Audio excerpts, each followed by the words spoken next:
오늘부터 구약의 복음서라 불리는 룻기를 강의하고자 합니다. 오늘 첫 강의로 룻기 1장 1절로 5절 말씀을 통하여 그럼에도 우리에게 소망이 있는 이유는 이라는 제목으로 말씀을 전하며 주시는 은혜를 함께 받고자 합니다. 구약에서 여성이 주인공으로 나오는 성경은 에스더와 오늘 본문인 룻기뿐입니다. 남성 중심의 고대 사회에서 여성을 주인공으로 삼아 기록하였다는 것은 참으로 놀라운 일입니다. 룻기는 평범한 유대인의 서민의 한 가정을 다룬 이야기로 나옴이라는 베들레헴에 사는 여인이 엘리멜렉이라는 남편을 따라 두 아들을 데리고 이방 모압으로 이민을 가서 발생한 일로 인해 이 가정에 일어난 일을 다룬 것이 룻기입니다. 룻기는 이 가정이 모압으로 이민을 가서 인생의 꿈을 이루며 행복한 삶을 살았다는 이야기가 아니라 그곳에서 남편과 두 아들을 먼저 떠나보내는 말로 표현할 수 없는 슬픔과 절망과 한숨이 터져 나오는 큰 아픔으로 시작되고 있는 것이 룻기입니다. 인생의 모진 아픔의 상처만을 아는 채 나오미는 모압 땅에서 얻은 며느리 룻과 함께 10년 세월이 훌쩍 흐른 뒤 떠나온 고향 베들레헴으로 다시 돌아오게 됩니다. 돌아온 고향에서 며느리 룻이 사별한 남편 친족 중 보아스라는 재력가와 재혼을 합니다. 이로 인해 룻이 이스라엘의 가장 위대한 왕인 다윗이 탄생되게 되는 족보를 만드는 다윗의 증조 할머니가 되는 구속사를 이루어가는 것이 이 이야기가 룻기의 이야기입니다. 룻기에 나타나는 특징이 있습니다.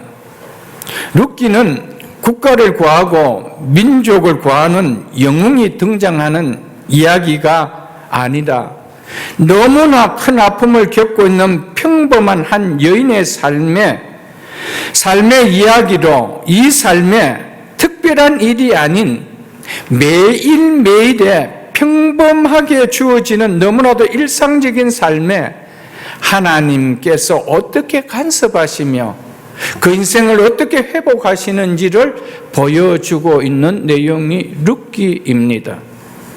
그러므로 룻기를 통해 하나님을 믿고 산다는 하나님의 백성인 우리는 어떤 형편과 상황을 만난다 할지라도 하나님께서 내 인생에 허락하여 주신 하루하루의 삶을 어떤 마음으로 어떤 자세로 살아야 한다는 것을 반드시 룻기를 통하여 우리는 배울 수 있어야 합니다.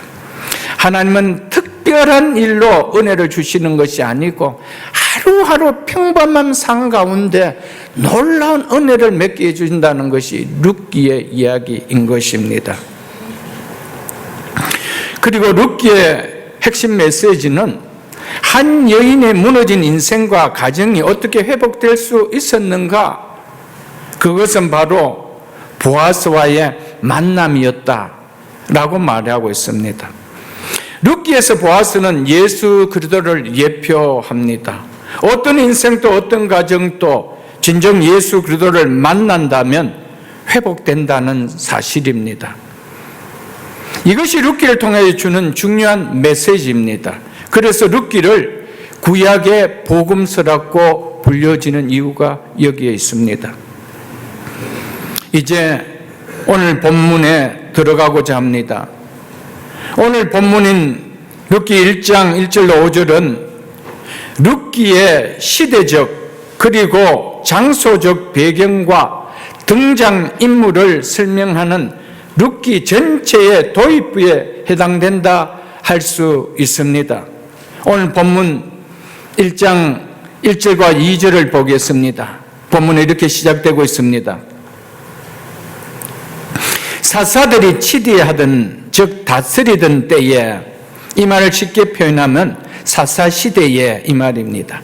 그 땅에 흉년이 드니라. 유다 베들레헴의 한 사람이 그의 아내와 두 아들을 데리고 모압 지방에 가서 거류하였는데 그 사람의 이름은 엘리멜렉이요 그의 아내의 이름은 나오미요 그의 두 아들의 이름은 말론과 기론이니 유다 베들레헴 에브라 사람이더라.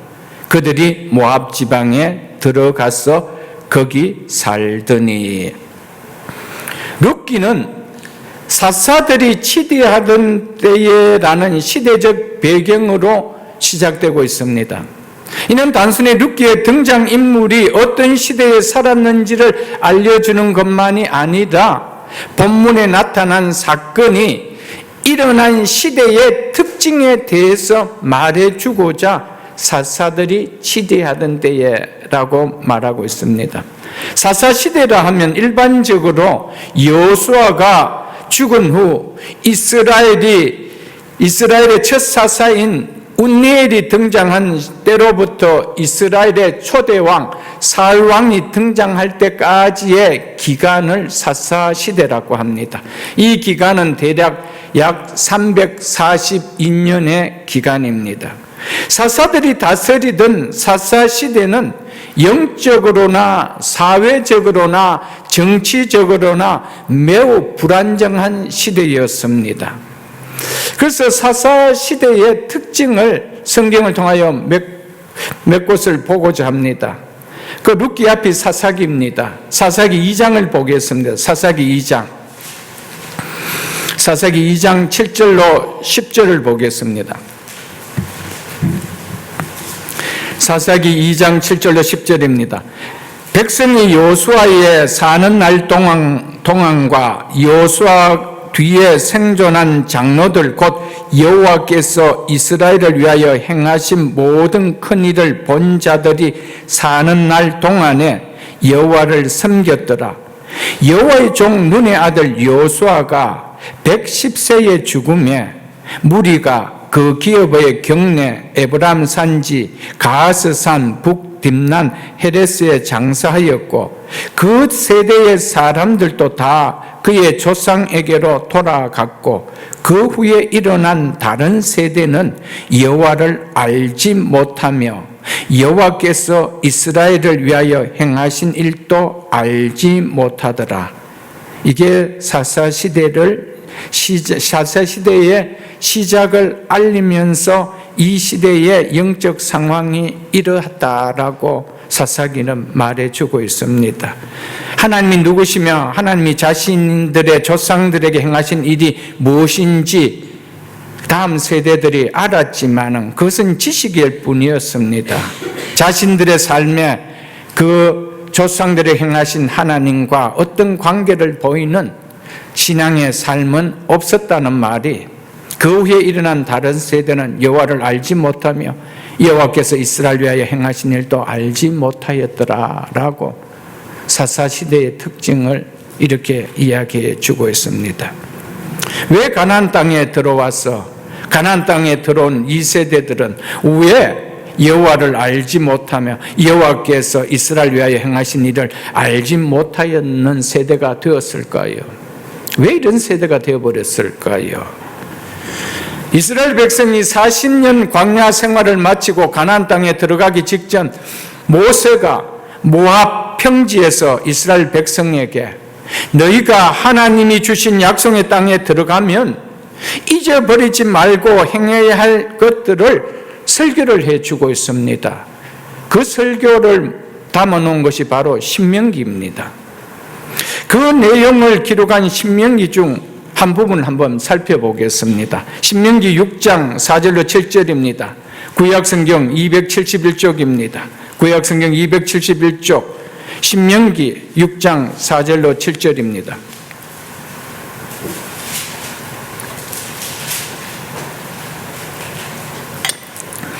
신명기 6장 4절로 7절입니다. 이스라엘아 들어라. 이스라엘아 들어라. 이스라엘 백성을 향하여 모세가 이렇게 이야기합니다. 너희는 이제 가나안 땅을 눈앞에 두고 이제 들어갈 텐데 들어가기 전에 들으라고 이야기합니다. 우리 하나님 여호와는 오직 유일한 여호와시니 너는 마음을 다하고 뜻을 다하고 힘을 다하여 내 하나님 여호와를 사랑하라. 하나님을 사랑하라라고 모세는 외칩니다. 오늘 내가 내게 명하는 이 말씀을 네 마음에 새기고 뭐를 새기라는 거예요? 오늘 내가 네게 명하는 이 모든 말씀들 마음에 새기라는 거예요. 그 내용 가운데가 이 중요한 말씀이 들어갑니다.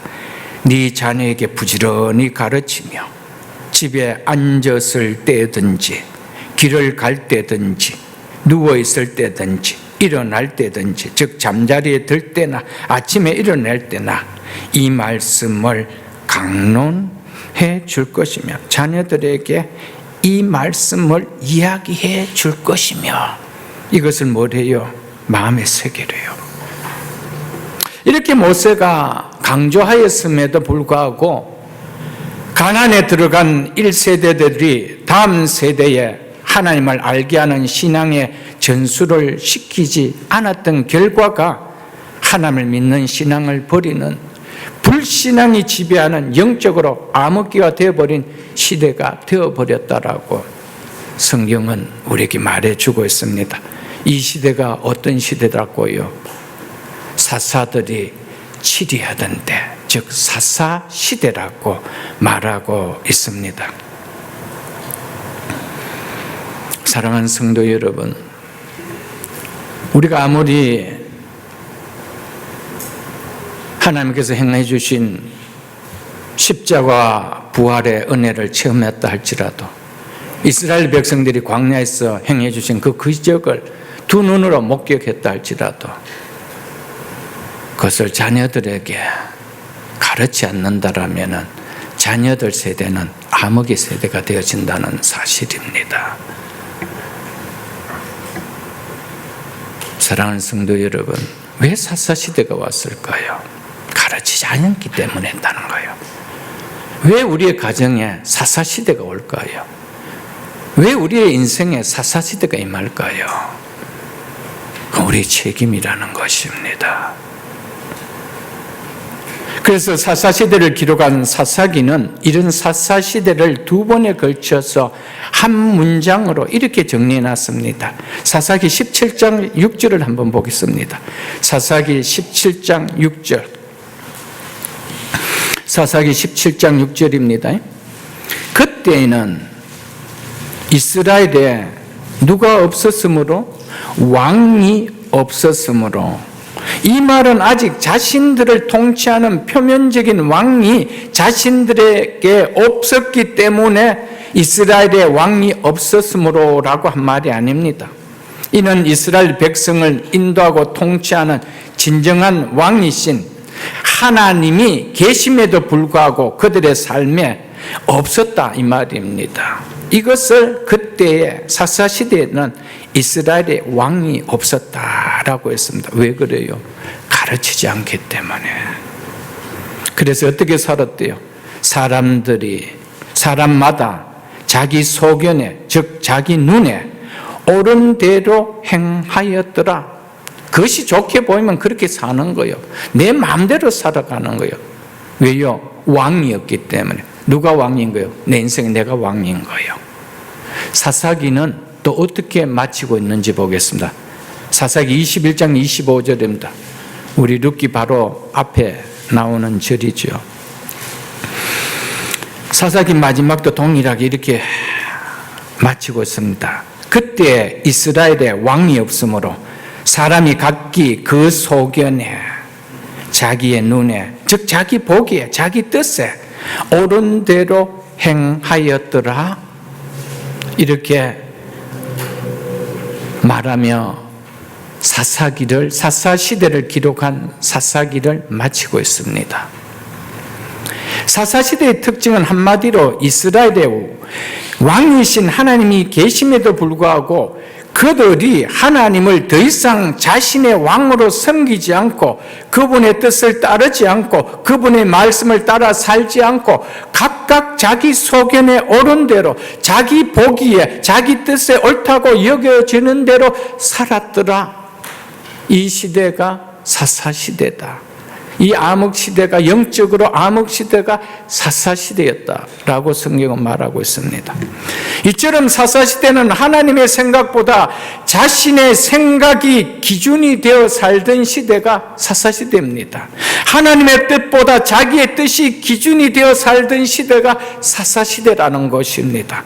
하나님의 판단보다 자신의 판단이 기준이 되어 살던 시대가 사사시대라는 것입니다. 하나님의 옳음보다 자신의 옳음이 기준이 되는 시대가 바로 사사시대라는 것이었습니다. 지금 우리가 살고 있는 이 시대는 어떻습니까? 사사시대보다 낫다라고 여겨지십니까? 이 시대를 바라볼 때 바로 사사시대라는 생각이 들지 않습니까? 우리가 사는 미국과 우리가 잘 아는 조국은 어떠합니까? 교회도 많고 그래서 크리스찬을 만나는 것이 별로 어렵지 않는 너무나도 많은 사람들이 교회를 다니며 하나님을 알고 믿고 있는데 믿는다고 하는 교인들이 보이는 삶의 모습을 보면 어떠합니까? 하나님의 소견에 옳은 대로 사는 것 같이 보입니까? 하나님을 주라고 고백하면서도 자기의 소견에 옳은 대로 사는 것 같이 보입니까? 어떻게 보이십니까? 하나님 믿는 백성들이 너무나도 많은 이 교회가 있는 이 미국과 한국의 삶을 본다라면, 성도의 삶을 본다라면 사사시대와 다를 바가 뭐가 있느냐는 거예요. 하나님이 계심에도 불구하고 하나님을 믿는다라고 고백함에도 불구하고 왕은 내가 왕인 거예요. 그래서 내 삶에 하나님은 왕이 되지 못하는 이 삶이 펼쳐지고 있는 시대가 우리가 지금 살고 있는 이 나라, 이 시대 아닐까요, 여러분들? 또 우리가 떠나온 조국 땅의 현실이 아닐까요, 여러분들? 결코 사사시대보다 낫다라고 말할 수가 없을 것입니다.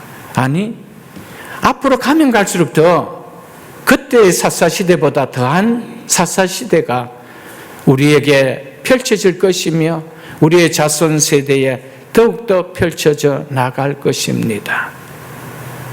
우리의 자녀들에게 우리의 부모들이, 우리 교회가 하나님의 말씀을 전수시키지 못한다면 믿음은 형식이 되어버립니다. 그 삶은 이스라엘의 왕이 없으므로 각각 자기의 소견에 옳은 대로 행하였다라는 그 삶이 우리의 후손들의 삶이 되어질 것입니다. 이런 사사들이 다스리던 사사시대에 그 땅에 흉년이 드니다라며 룻기의 문을 이 말씀으로 열고 있습니다. 고대의 농사는 자연적인 요인에 의해서 절대적인 영향을 받았기 때문에 흉년이 들은 일은 그리 드문 일이 아니므로 이것이 뭐 그렇게 대단하냐라고 말할 수 있습니다. 그러나 성경에 나타나는 약속의 땅에 임하는 흉년은 대부분 하나님의 징계의 결과라는 것을 성경은 말해줍니다. 레위기 26장을 한번 보겠습니다. 188쪽 레위기 26장, 구약성경 레위기 26장 3절로 4절에 보면은 너희가 내 규례와 내 계명을 준행하면 내가 너희에게 철을 따라 비를 주리니 땅은 그 산물을 내고 밭의 나무는 열매를 맺으리라. 내 규례와 내 계명을 지키면 젖과 꿀이 흐르는 땅이라 할지라도 산물을 낼 수 있도록 비를 허락하지만 그렇지 않으면 그렇지 않다라고 이야기하고 있는 것입니다. 그래서 그 아래에 있는 18절로 21절도 보겠습니다. 또 만일 너희가 그렇게까지 되어도 내게 청종하지 아니하면 너희의 죄로 말미암아 내가 너희를 7배나 더 징벌하리라. 내가 너희의 세력으로 말미암아 교만을 꺾고 너희 하늘을 철과 같게 하며 너희 땅을 녹과 같게 하리니 너희 수고가 헛될지라. 땅은 그 산물을 내지 아니하고 땅의 나무는 그 열매를 맺지 아니하리라. 하늘이 철과 같다 이 말입니다. 비가 내릴 수 없다 이 말이죠. 땅은 녹과 같게 되리라. 녹과 같이 단단히 굳은 땅에 씨를 뿌린들 무슨 곡식이 날 수 있겠습니까? 젖과 꿀이 흐르는 가나안 약속의 땅에 할지라도 너희가 내 말을 청종하지 아니하며. 근데 사사시대 때는 하나님을 왕으로 삼는 하나님의 말씀을 청종한 시대였습니까? 각자가 왕이 되어서 살아갔던 하나님의 말씀을 떠났던 시대였습니다. 그러므로 오늘 6기에서 말하는 흉년은 약속의 땅에 흉년이 맺다는 것은 하나님의 말씀을 청종하지 않은 하나님을 떠나 자기 소견에 옳은 대로 산 사사시대에 주어진 하나님의 징벌이었다. 레위기에서 말씀하신 그대로의 징벌이었다라는 것을 우리는 느낄 수 있을 것입니다. 베들레헴에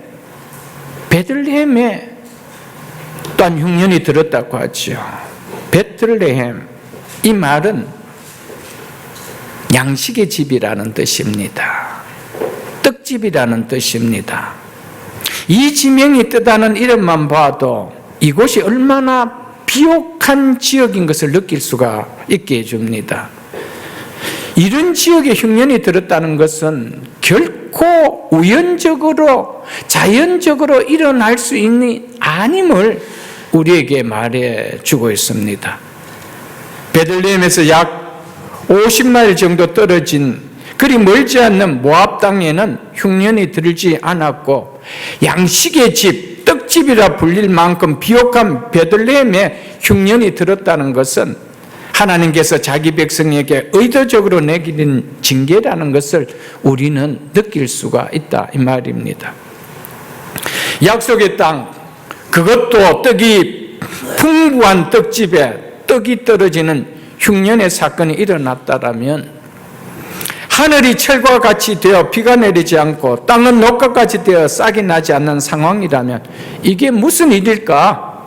당연히 말씀이 기억나서 문제의 원인을 깨닫고 해결해야 될 텐데 부지런히 자녀들에게 말씀을 가르치라는 말씀에 순종을 보이지 않았기 때문에 이들이 이런 상황 속에서도 말씀을 통하여 문제를 찾을 길이 있을 택이 없었다는 것입니다. 그래서 이들이 말씀을 청종하지 않은 죄를 회개하고 하나님의 긍휼을 구하는 하나님의 소견에 옳은 대로 모습을 보여나가는 것이 현실일 텐데 말씀을 모르니까, 말씀을 가르쳐 놓지 않으니까 이런 상황에 있는 어떤 상황 때 이런 일이 일어난다는 것을 보고도 이 해결책을 찾지 못했던 시대가 사사시대였다 라고 하고 있어요. 사랑하는 성도 여러분, 우리 자녀들에게 말씀을 가르친다는 것은 복 중의 복이요, 은혜 중의 은혜요, 문제를 해결할 수가 있단 말이에요. 그렇지 모르니까 말씀을 가지고 해결하지 않냐고 뭐 한대요. 그렇지, 모압 땅에 먹을 것이 많대, 거기는 풍족하대, 그리로 가자. 해결책이 그렇다는 거예요. 나오미 가정만 그럴까요? 말씀을 가르치지 않는 우리의 자녀들은 안 그럴까요? 우리의 후손들은 안 그럴까요? 교회는 말씀을 가르쳐야 돼요. 교회는 말씀을 생명같이 전해야 돼요. 그 이유가 여기 있는 거예요, 여러분들.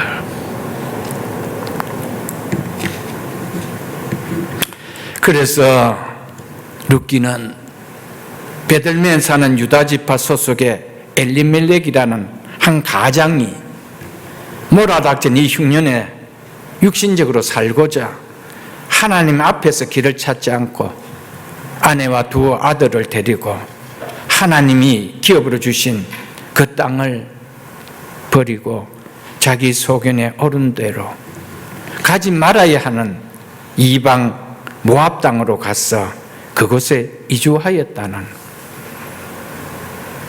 이것이 사사시대의 영적 상태를 대변해주는 한 가정의 이야기로 사사기는 시작되고 있다는 겁니다.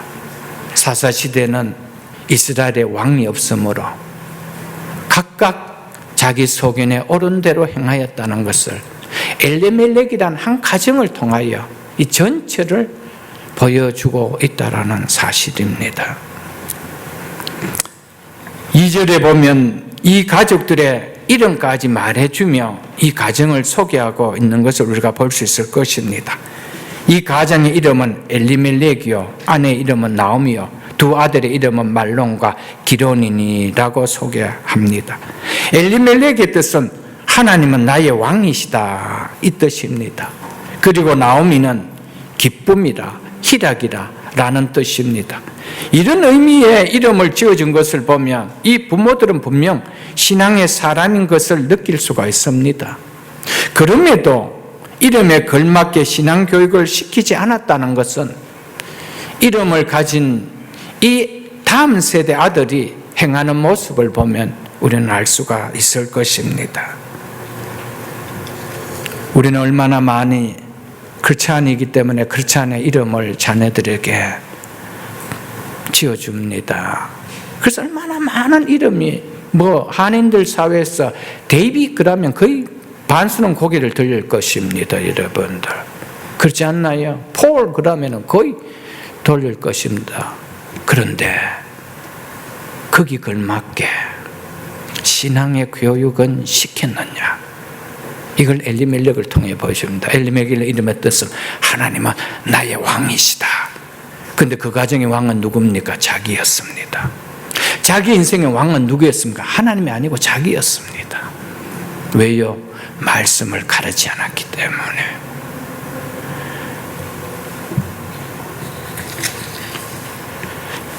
그리고 자녀들의 이름이 말론의 이름의 뜻은 약골, 병약한 이런 뜻입니다. 기로는 허약한, 쇠약한 이런 뜻입니다. 아마도 아이들이 태어나서 두 아이 모두가 부모 보기에 몸이 허약하여 적기에 이 이름을 붙여준 것으로 보입니다. 그래서인지 모르겠지만 두 아들들이 일찍 죽지 않습니까? 고신대 우병우 교수는 이 이름들은 히브리 이름이 아니고 가나안식 이름이라고 했습니다. 이름을 일부러 안 좋게 지은 것은 장차 생길지도 모르는 안 좋은 일을 막아보려는, 즉 액땜을 하려고 그렇게 지었다는 것입니다. 이것은 가나안의 관습이었고 하나님의 백성들 역사에서는 찾아볼 수 없는 것이라고 그의 룻기 책에서 그렇게 말해 놓았습니다. 그러니까 이미 가나안의 문화에 접어들었다는 것이죠. 소망을 주는 이름이 아니라 액땜을 하나. 그래서 이미 액땜을 했기 때문에 이 아이들은 건강할 거야, 허약하지 않을 거야, 이렇게 이름을 지어줬다는 것이죠. 얼마나 아버지가 자기에게 이름을 준 하나님은 나의 왕이시다는 이름과 얼마나 걸맞지 않는 이름을 지어줬다라는 것을 우리는 느낄 수가 있을 것입니다. 사랑하는 성도 여러분, 우리가 말씀을 먼저 받았고 우리가 양육권을 가진 부모로서 얼마나 큰 책임을 느껴야 하는지 우리는 이 가정을 보면서, 사사기에서 이야기한 내용을 보면서 우리는 깨달을 수 있는 시간이 되기를 주의 이름으로 축복합니다. 하나님은 나의 왕이시다라는 신앙의 이름을 가졌음에도 엘리멜렉은 베들레헴의 흉년이 들자 기업인 고향 베들레헴을 떠나 그모스 신을 섬기는 이방 모압으로 이주했습니다. 적과 꿀이 흘러야 할 약속의 땅, 그것도 수확이 풍성한 비옥의 땅 베들레헴에 왜 이런 어려움을 당하는 흉년이 왔는지, 근본적인 원인이 무엇인지 말씀을 통하여 깨닫고 하나님께 엎드려 자비를 구하기보다 육신적으로 사는 문제만 사로잡혀 하나님의 백성이 가서 살아서는 안 되는 모압이라는 이방 땅으로 이주해서 살았다라고 성경은 말하고 있습니다. 이것은 하나님을 떠나는 불신앙의 행동을 보여주는 사사시대의 특징이었음을 말해주고 있습니다. 이것이 엘리멜렉 가정에 비극을 가지고 오게 한 출발이 됨을 성경은 말하고 있습니다. 양식이 없는 약속의 땅과 양식이 있는 이방의 땅, 이 사이에서 우리는 무엇을 택할 것인가? 불편함이 있는 믿음의 삶과 편안함이 있는 불신의 삶 사이에 우리는 무엇을 선택할 것인가? 현실적 문제와 신앙적 문제 사이에 우리는 무엇을 선택할 것인가? 우리는 룻기를 통하여 교훈받아야 합니다. 이 선택의 결단에 엘리멜렉은 하나님은 나의 왕이시다는 그의 이름과는 달리 하나님을 왕으로 모시지 않고 자기가 왕이 되어서 자기 소견에 옳다고 여기는 대로 결단을 내리고 떠났습니다. 엘리멜렉에게 진정한 문제는 먹을 것이 떨어진 것이 아니라, 떨어진 양식이 없는 문제가 아니라 하나님을 붙들 수 없었던 믿음의 문제였다는 사실입니다. 현실의 문제가 아니라 신앙의 문제가 그에게 있어서 진짜 문제였음을 오늘 본문 우리에게 말해주고 있습니다. 엘리멜렉에 있어서 진짜의 문제는 양식의 흉년입니까? 그에게 찾아온 믿음의 흉년입니까? 양식의 흉년이 아니라 믿음의 흉년이 오니까 끝내 인생의 흉년을 만나게 되었다는 것을 성경은 우리에게 보여주고 있습니다. 믿음의 성도에게도 이 모양 저 모양의 인생의 흉년이 찾아올 수 있습니다. 물질의 문제로, 건강의 문제로, 관계의 문제로, 여러 가지의 문제로 생각지도 못한 인생의 흉년이 찾아올 수 있습니다. 삶의 흉년을 만날 수 있습니다.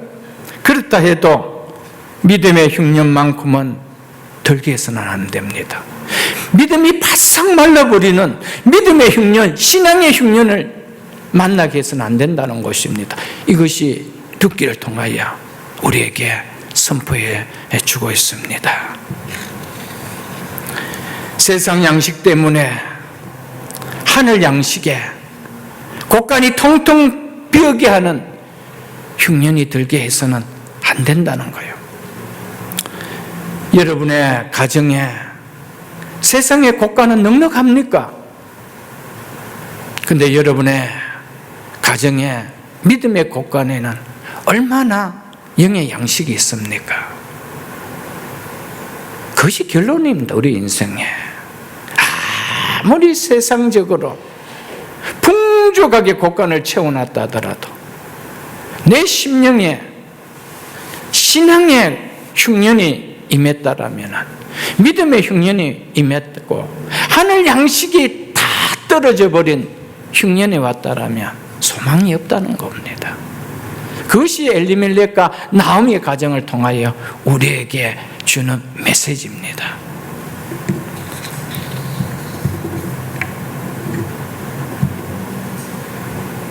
엘리멜렉이 아무리 자기 소견에 옳다고 하는 대로 행하여 결정을 내리고 모압으로 떠났지만은 그래도 희미하게나마 그 이름 속에 하나님은 나의 왕이시다는 이 마음이 있었는지는 몰랐지만은, 그래서 1절 하반절에 보면은 모압 지방에 가서 거류하였다라고 성경은 말하고 있습니다.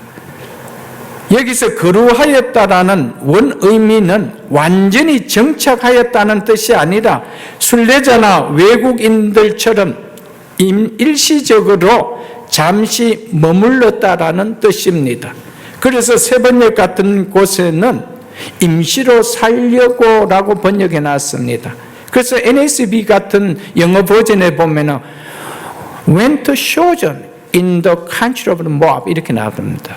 went to sojourn, 짧게 머물러 갔다라고 하고 있습니다. 그래서 NIV는 어떻게 나왔습니까? went to live for a while in the country of Moab 이렇게 나오죠. 잠시 잠시 동안 for a while 잠시 머물러 갔다라고 그렇게 표현하고 있습니다.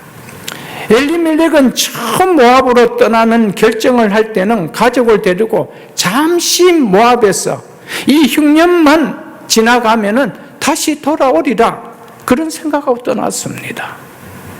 그래서 모압 지방 가서 거류하였는데 일시적으로 잠시 머물렀는데 라고 하였습니다.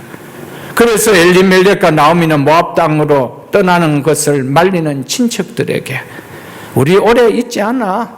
이 흉년만 지나면 곧 돌아올 거야. 너무 걱정하지 마. 그러면서 떠났을 것입니다. 하지만 엘리멜렉의 생각과 계획한 대로 그렇게 되었나요? 모압 땅이 엘리멜렉을 놓아주었나요? 놓아주지 않았습니다. 처음 계획은 모압에 가서 거류하였는데 라는 것이었는데 그 계획이 어떻게 변했다라고 성경은 이야기하고 있습니까? 2절 하반절을 보십시오. 그들이 모압 지방에 들어가서 거기 살더니라고 하고 정착했다 이 말입니다. 거류하여가 살더니로 바뀌었다라고 성경은 분명하게 이야기해 주고 있습니다. 그래서 4절 하반절에 보면 그들이 거기에서 거주한 지, 즉 정착한 지 10년쯤에라며 10년째 모압 땅에서 아주 정착하여 살고 있었다라고 말하고 있습니다. 처음 떠날 때 마음은 잠시면 돌아올 것이라고 생각했는데 현실은 그 잠시가 10년이 훌쩍 넘는 세월이 되도록 돌아오지 못했다라고 성경은 기록하고 있습니다. 사랑하는 성도 여러분, 10년 동안 베들레헴 땅에 흉년이 들었다 그러면은 베들레헴 전지역, 유다 전지역 다 사는 사람 한 사람 없습니다. 10년에 흉년이 든다라면 그렇다면 뭡니까? 그 전에 이미 흉년은 끝났단 말입니다. 그럼에도 불구하고 이들은 잠시인데 흉년이 지났다는 소식도 들었을 텐데 못 들은 척하고 뭐 했다는 거예요? 정착했더라. 성경이 이렇게 이야기하고 있습니다. 많은 교인들이 어려움을 만나면 지금 잠시 어려움을 피했다가 한숨 돌리면 다시 바로 돌아올 것 같다라고 말하며 떠나지만은 내 마음도 내가 어찌할 수 없는 어둠 세력에 삽히는 것이 하나님을 떠난 공간입니다.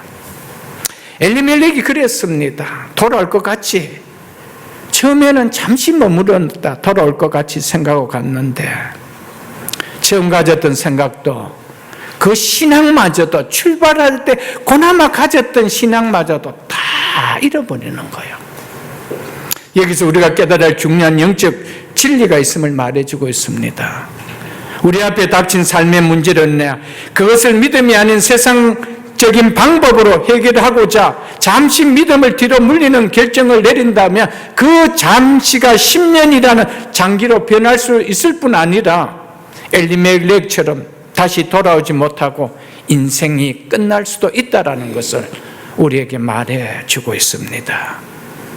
엘리멜렉은 결국 돌아오지 못했을 뿐 아니라 그 모압 땅에서 생을 마쳐버렸습니다.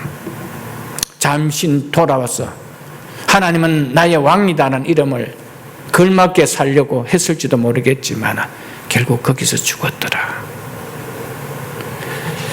그리고 한번 떠나간 발걸음을 다시 돌리는 일은 그 배후에 영적 어둠의 세력이 있기 때문에 결코 내 마음대로 될 수가 없고 돌아서도록 깨닫게 하는 하나님의 징계의 손길이 오지 않고는 그것이 필요하지 않고는 돌아올 수 없는 것이 한번 돌아가는 길이라는 것입니다. 심은 결과로 거두는 맛이 얼마나 쓰다라는 것을 나오미가 아니라 기쁨이 아니라 마라가 되는 쓴맛을 보는 하나님의 징계의 손길이 있어야 그때서야 돌아오게 된다는 것이죠. 왜요? 우리를 붙들고 있는 어둠의 세력은 그만큼 강력한 세력이라는 겁니다. 이것이 영적 진리입니다. 그러므로 하나님의 백성은 흉년을 만나도 하나님 안에서 만나야 됩니다. 세상의 흉년을 만나도 믿음의 흉년만큼은 들지 않아야 된다는 사실입니다. 이게 들어버리면 안 된다는 거예요. 우리는 하나님의 백성은 흉년을 만나도 말씀 안에서 만나야 돼요. 예배를 떠나지 않는 자리에서 만나야 돼요. 기도하는 자리에서 만나야 돼요. 그래야 문제가 해결되는 거예요. 그래야 문제가 풀리는 거예요. 이것을 엘리멜렉의 가정을 통하여 우리에게 보여주고 있습니다. 본문 3절에 나오미의 남편 엘리멜렉이 죽고 나오미와 그의 두 아들이 남았으며, 어찌된 이유에서인지는 성경은 말하고 있지는 않지만 엘리멜렉은 모압 땅으로 들어가 그곳에 정착한 지 얼마 되지 않아 죽어버렸다라고 성경은 말하고 있습니다. 엘리멜렉처럼 육신을 위해 신앙의 자리를 떠난 그 잠시가 죽음의 자리에 갈 때까지 돌아오지 못하고 인생을 끝내는 경우가 너무 많다는 사실을 우리는 엘리멜렉을 통하여 볼 수 있어야 됩니다.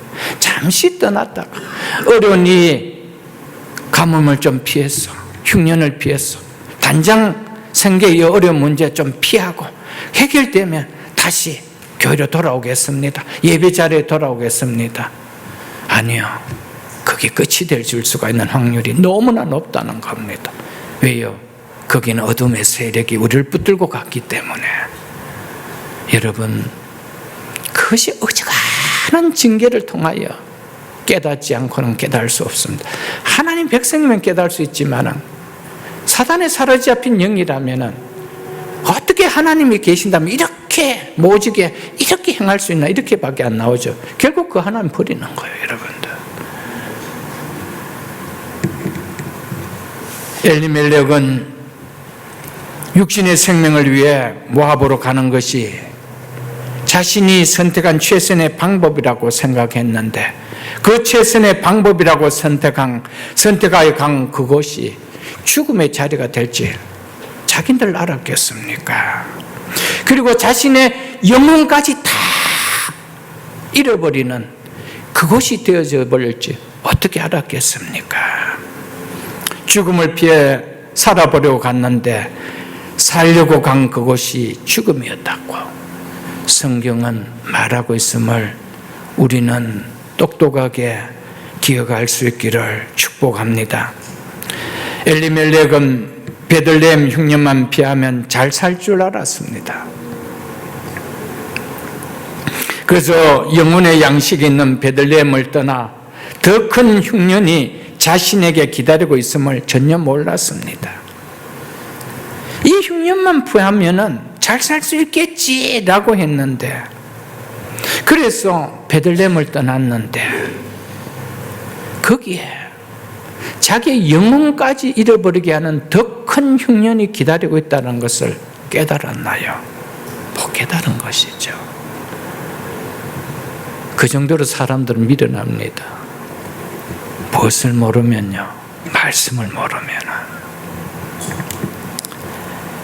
그래서 주의 말씀은 내 발의 등이요 내 길의 빛이라고 시편 119편 105절에서 분명히 말씀하고 있지 않습니까? 주의 말씀은 내 발의 등이요 내 길의 빛이라는 이 진리의 말씀이 없는데 어떻게 무지한 인생으로 안니 살 수가 있겠어요, 여러분들? 자기로서는 이것이 최선의 방법이 가장 잘 선택했다는 그 선택이 어떻게 죽음의 자리를 까는 자리가 된다는 것을 모르게 할 수가 있었을까요? 인생은 하나님의 말씀을 모르면 그렇게 무지해요, 여러분들.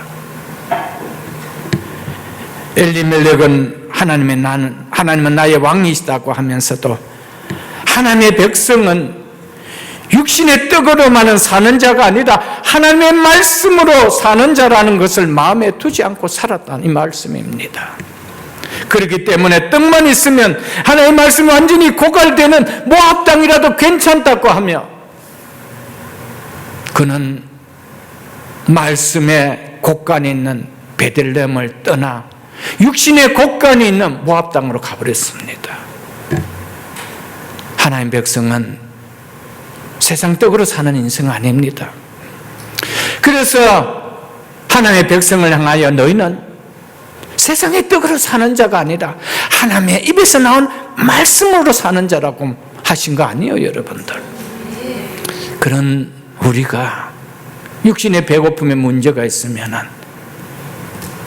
육신의 곳간에 있는 곳으로 양신의 곳간에 있는 교회를 버리고 떠나는 경우가 흔하게 보는 것을 우리가 쉽게 보지 않나요, 여러분들?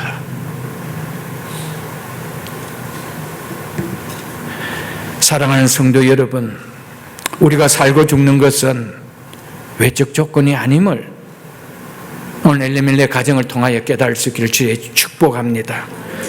약속의 말씀에 대한 우리의 반응에 우리의 살고 죽음이 달려있으면 오늘 이 가정을 통하여 깨달을 수 있기를 주의 이름으로 축복합니다. 여기서 우리가 또 하나 볼 수 있어야 하는 것은 3절에 보면은 이 3절은 이 이야기의 내용의 전개상으로 보면은 엘리멜렉이 죽고 아내 나오미와 그 두 아들이 남았으며 라고 그렇게 기록하는 것이 너무 자연스럽습니다. 그런데 나오미의 남편 엘리멜렉이 죽고 나오미와 그의 두 아들이 남았으며 이라고 기록하고 있습니다. 이것은 엘리멜렉의 죽음을 통하여 깨달아야 할 사람은 바로 나오미라는 것을 말해주고 있습니다. 그래서 21절을 보십시오.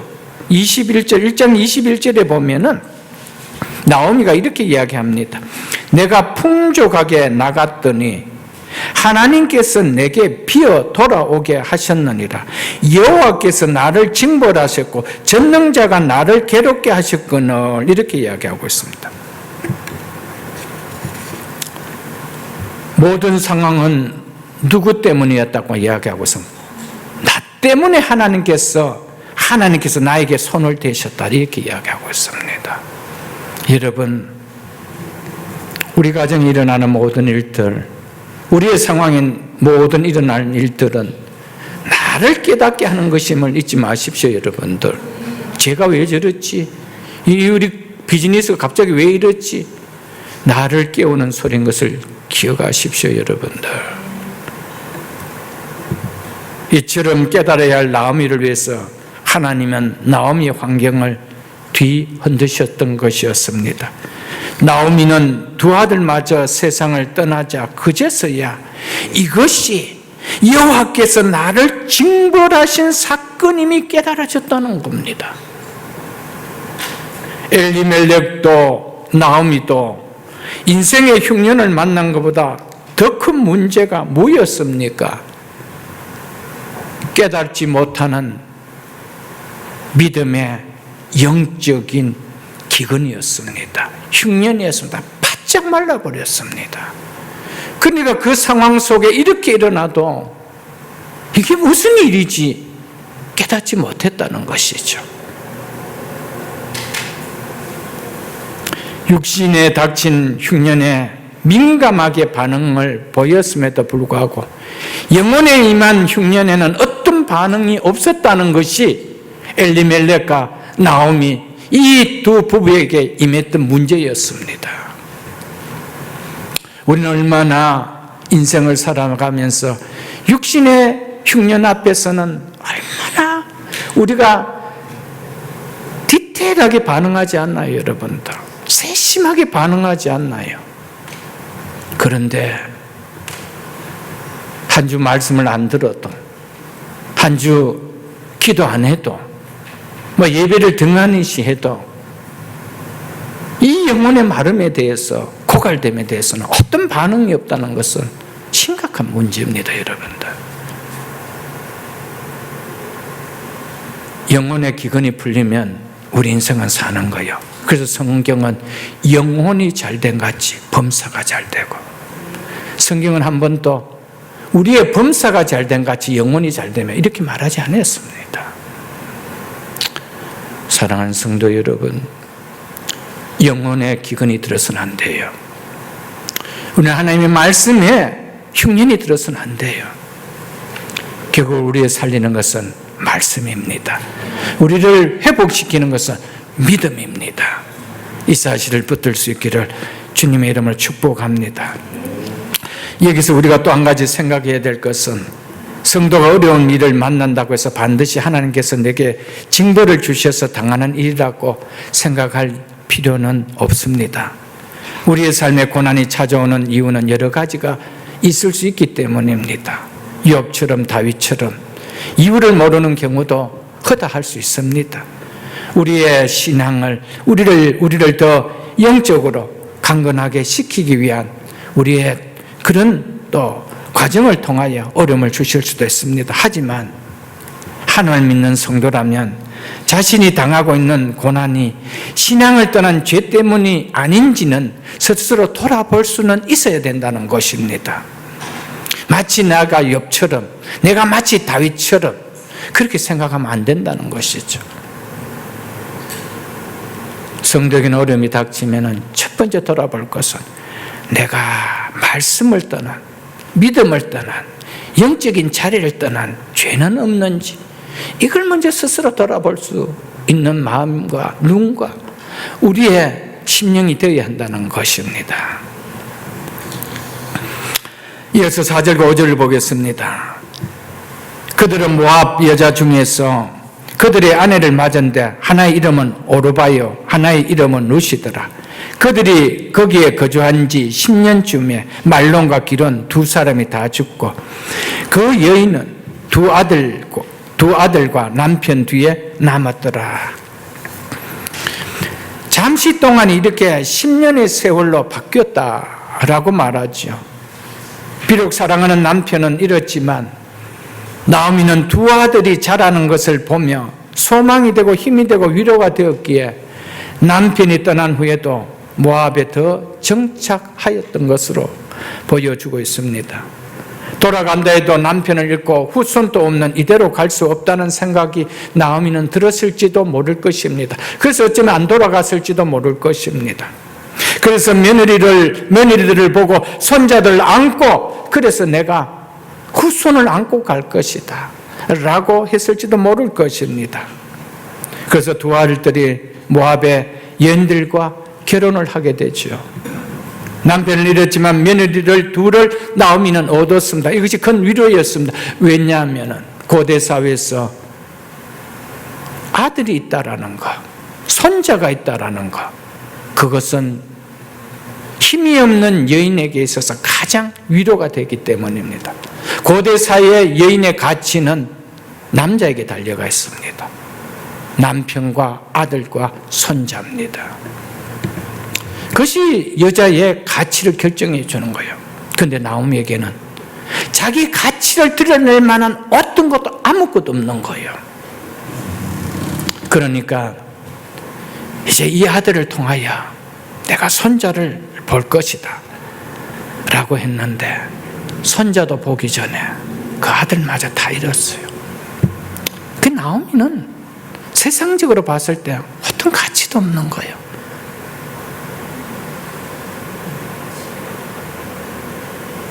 여보, 당신이라고 불러줄 남편도 없어요. 엄마, 어머니라고 불러줄 자식들도 없어요. 할머니라고 불러줄 손자도 없어요. 여자로서 누릴 수 있는 어떤 가치도 나오미에게는 없었습니다. 이런 나오미를 하나님은 회복시켜 주십니다. 놀랍도록 회복시켜 주십니다. 이것이 룻기를 통하여 우리에게 주시는 도전 아니에요. 위로 아니에요.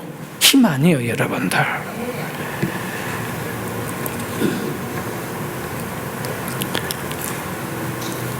이제는 비록 모압 며느리지만은 병약하고 허약한 아들들을 결혼시켰다는 것으로 나오미는 큰 위로를 얻었을 것입니다.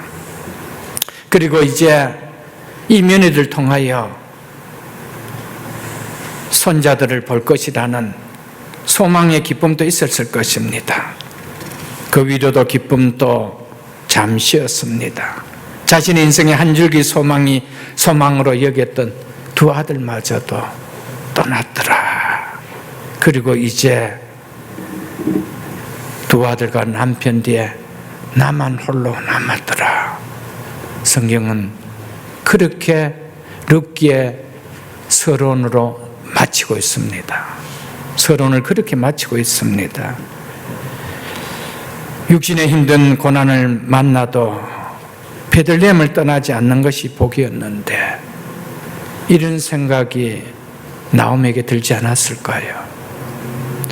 병약한 아들을 품고 있어도 베들레헴이 좋았는데 세 끼를 먹지 못하고 한 끼를 먹어도 베들레헴이 있었으면 좋았을 텐데 그 생각 들지 않았을까요? 사랑하는 성도 여러분, 교회를 떠나지 않는 것이 복인데, 은혜의 자리가 있는 예배를 떠나지 않는 것이 복인데, 이 생각이 드는 것이 복입니다. 아무리 어려움을 당해도 그 자리에 있었는 것이 복인데, 그러면 돌아올 수 있는 거예요. 여러분, 사랑하는 성도 여러분, 육신의 걱정을 앞서 하나님을 떠나는 일은 하나님의 축복의 일이 그거와 함께 떠나는 것을 우리는 기억해야 됩니다. 단순하게 교회를 떠난다, 단순하게 예배 자리를 떠난다가 아니에요, 여러분들. 하나님 내 인생에 주는 축복도 함께 떠난다는 사실을 잊지 마십시오, 여러분들.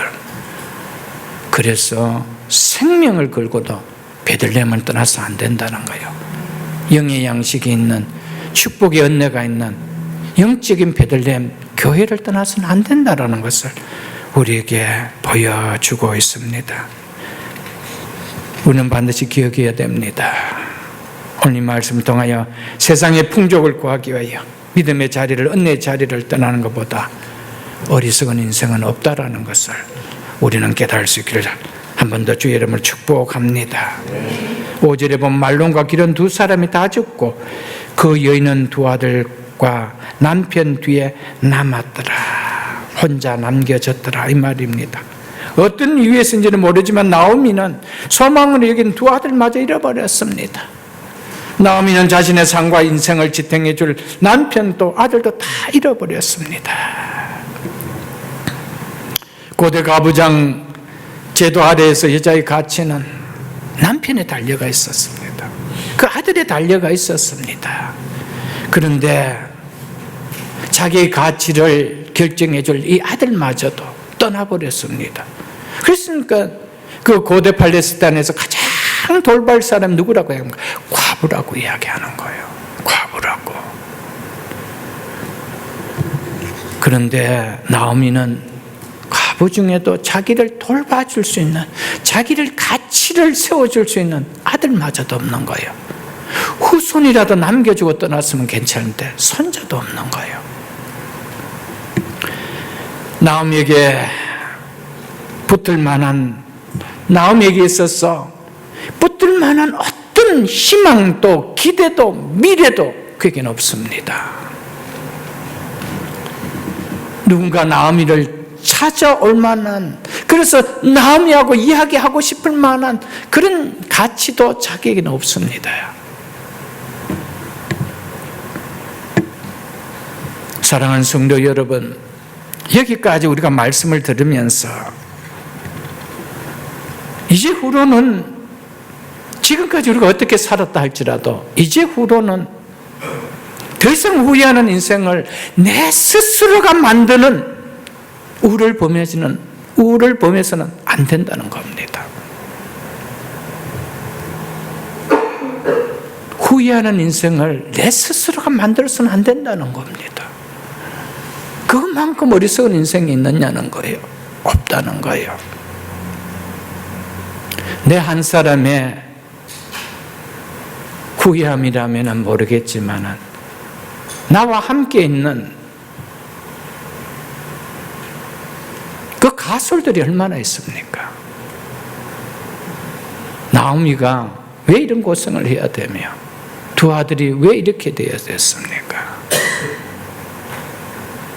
하나님은 나의 왕이시다고 하면서 그 왕자리에 자기가 앉아서 자기 속인에 좋은 대로 행했던 엘리멜렉이 만든 작품 아닐까요, 여러분들? 사랑하는 성도 여러분, 우리는 결코 나를 창조하신 하나님보다 똑똑할 수 없다는 것을 인정하십시오. 거기에 믿음이 들어갑니다. 그렇지 않다라면 아무리 하나님은 나의 왕이라고 고백한다 하더라도 자기가 더 똑똑하기 때문에 자기가 인생을 설계하고 자기가 계획하고 자기가 판단하고 결정하고 엘리멜렉처럼 그렇게 살아간다는 것이죠. 사랑하는 성도 여러분, 우리는 나를 창조하신 하나님보다 지혜로울 수 없다는 것을 인정하고 말씀 앞에 머리를 숙이십시오. 그것이 가장 잘 사는 길입니다. 그것이 가장 행복한 길을 갈 수 있는 길이라는 것을 우리는 깨달을 수 있기를 축복합니다.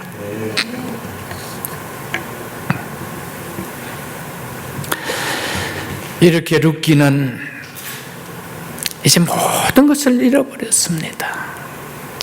아내라고 불러준 남편도 없습니다. 어머니라고 불러줄 자식도 없습니다. 할머니라고 불러줄 손자도 없습니다.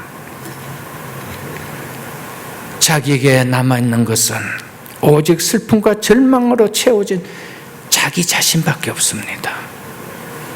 룻기는 이렇게 나오미가 모든 것을 다 잃어버렸다라는 이 한 여인으로 이야기를 시작하고 있습니다.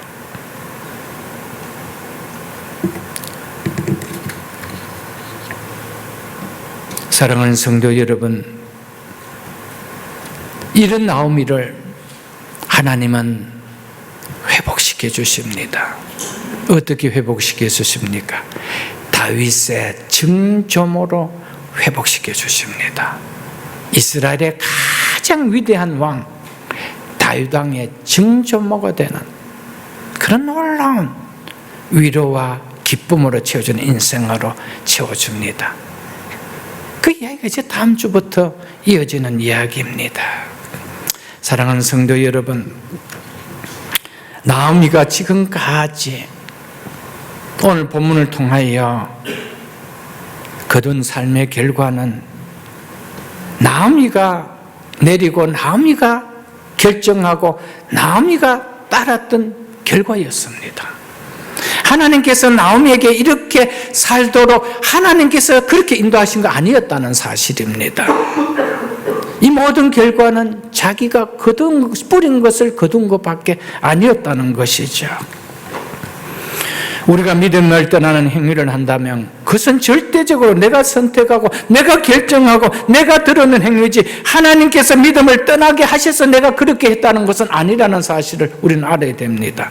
만일 그렇다면 하나님은 결코 선하신 하나님이 되지 않나요?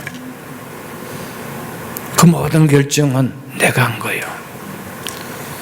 이렇게 우리의 욕심으로 인하여 우리가 저질러 놓은 일임에도 불구하고 그에 따르는 결과까지도 합력하여 선을 이루게 하시는 분이 하나님이시다는 것이 룻기를 통하여 주는 핵심 메시지입니다.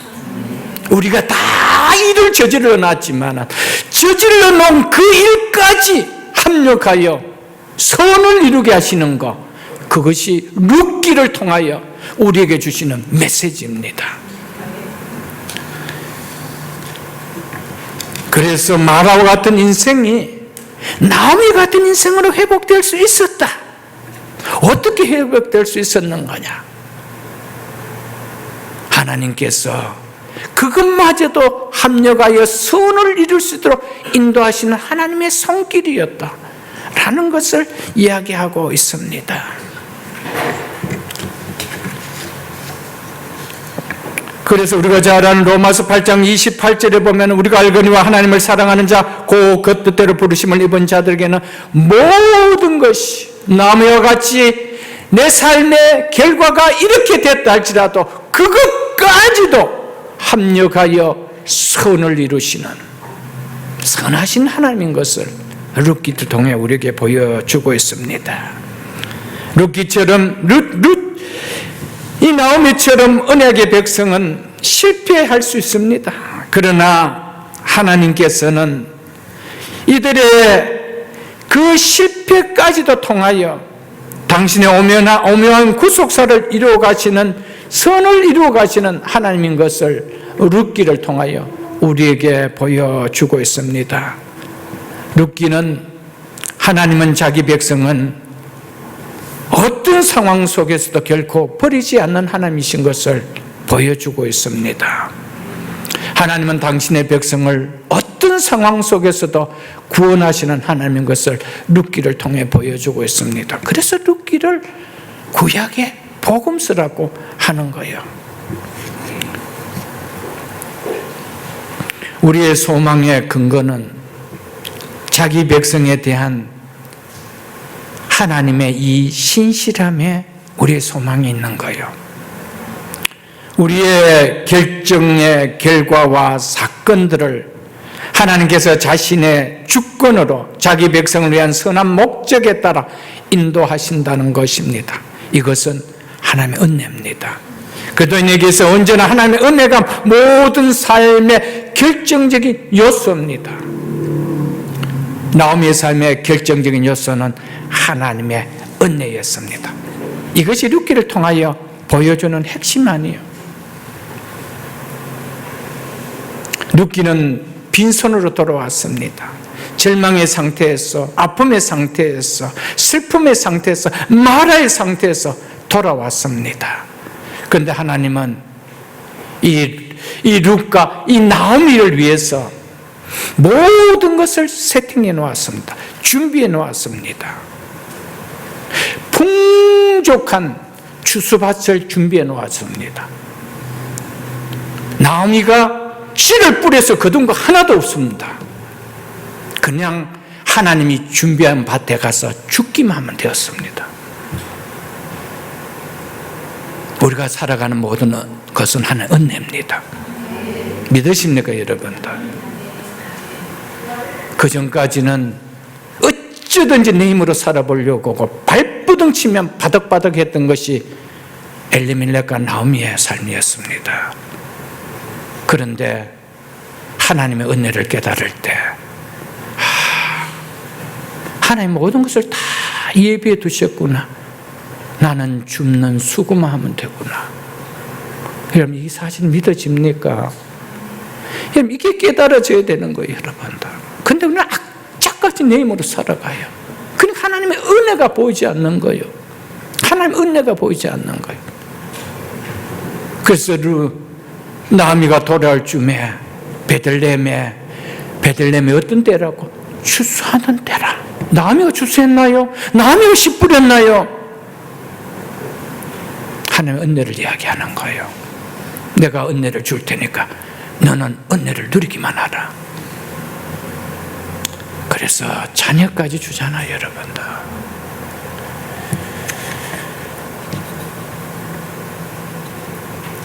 그래서 룻기의 이야기는 오늘 본문처럼 흉년과 죽음으로, 슬픔과 절망으로 시작됐지만 이런 룻기의 끝은 흉년이 아니라 추수다, 죽음이 아니라 생명의 탄생이다. 이걸 룻기가 보여주고 있는 거예요. 시작은 흉년이었습니다. 시작은 죽음이었습니다. 그런데 룻기의 마침은 뭡니까? 추수였습니다. 룻기의 마침은 뭡니까? 한 생명의 탄생이었습니다. 기쁨과 소망으로 마치는 것이 룻기입니다. 하나님은 나오미에게 슬픔의 옷을 벗기시고 기쁨의 옷을 입혀주셨습니다. 절망의 옷을 벗기시고 소망의 옷을 입혀주시고 탄식의 옷을 벗기시고 위로의 옷을 입혀주셨습니다. 그 이름 그대로 기쁨으로 회복시켜 주셨습니다. 그 인생을 기쁨으로 높여주시고 기쁨으로 먹여주셨습니다. 그래서 룻기의 서러운 부분인 오늘 본문을 통해 설교의 제목은 그럼에도 우리에게 소망이 있는 이유는 이것이었습니다. 하나님의 은혜가 있기 때문에. 아멘. 하나님의 은혜가 있기 때문에. 하나님의 은혜 아니면 살아갈 수가 없어요. 하나님의 은혜가 우리를 회복해 준다는 사실입니다. 하나님은 고난이 하나님께로 돌아오는 하나님의 사랑의 확성임을 깨닫고 돌아오는 가난한 심령을, 나오미처럼 가난한 심령을 하나님은 끝까지 높여주십니다. 우리는 룻기를 산책하는 동안 하나님의 사랑이 얼마나 놀라운지, 하나님의 은혜와 자비가 얼마나 위대한지를 깨달을 수 있어야 됩니다.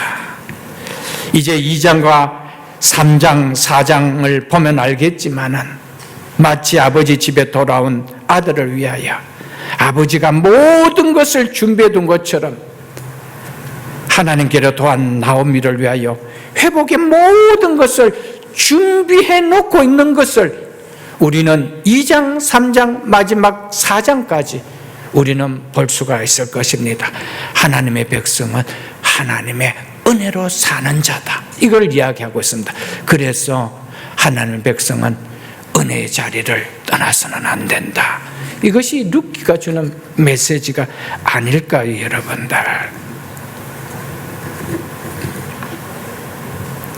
하나님께로 돌아오는 백성, 그 인생은 회복이 있습니다. 그 인생은 무너짐으로 결코 마치지 않는다는 것을 우리에게 보여주고 있습니다. 인생의 흉년을 만나도 풍족한 수확의 밭을 소유한 보아스만 만나면 회복된다. 룻기는 이것을 보여주고 있습니다. 다 망했던 그 나오미의 가정이 어떻게 회복될 수 있었나? 추수한 밭을 가진, 풍족한 밭을 가진 보아스를 만났기 때문이었다. 보아스가 누굽니까? 예수 그리스도를 예표해 주고 있습니다. 우리는 누구를 만나면 인생의 모든 흉년의 문제가 해결된다는 것입니까? 보아스를 만나면, 영적인 보아스 예수 그리스도를 만나면, 그래서 룻기를 구약의 복음서라고 하는 거예요. 마지막 한 절 보고 말씀을 맺겠습니다. 2장 12절을 보겠습니다. 2장 12절. 2장 12절에 여호와께서, 보아스가 하는 이야기입니다. 여호와께서 네게, 룻에게 이야기합니다. 행한 일에 보답하시길 원하며 이스라엘의 하나님 여호와께서 그의 날개 아래 보호받으러 온 내게 온전한 상 주시기를 원하노라 하는지라. 아멘. 룻도 결국 시모 나오미를 따라 베들레헴에 오지 않습니까? 왜 왔습니까? 시모 나오미가 무엇 때문에 오는지를 알았기 때문에. 그것이 뭐랍니까? 여호와의 날개 아래 보호받으러 왔다는 겁니다. 여러분, 우리의 진정한 보호가 어디에 있습니까? 우리의 진정한 보호가 어디에 있습니까? 보아스에게 있다는 거예요. 영적 보아스, 예수 그리스도에게 있다는 겁니다. 말씀 맺겠습니다. 그럼에도 우리에게 소망이 있는 이유는 신실하신 하나님 백성을 버리지 아니하시는 신실하신 하나님이 있기에, 하나님의 은혜가 있기에, 우리의 모든 것을 충족시켜 주시는 영적 보아스 예수 그리스도가 있기에, 이제 우리가 룻기를 진행하면서 이 은혜의 풍족한 영적 추수밭을 지나가는 우리 모두가 다 될 수 있기를 주님의 이름으로 축복합니다.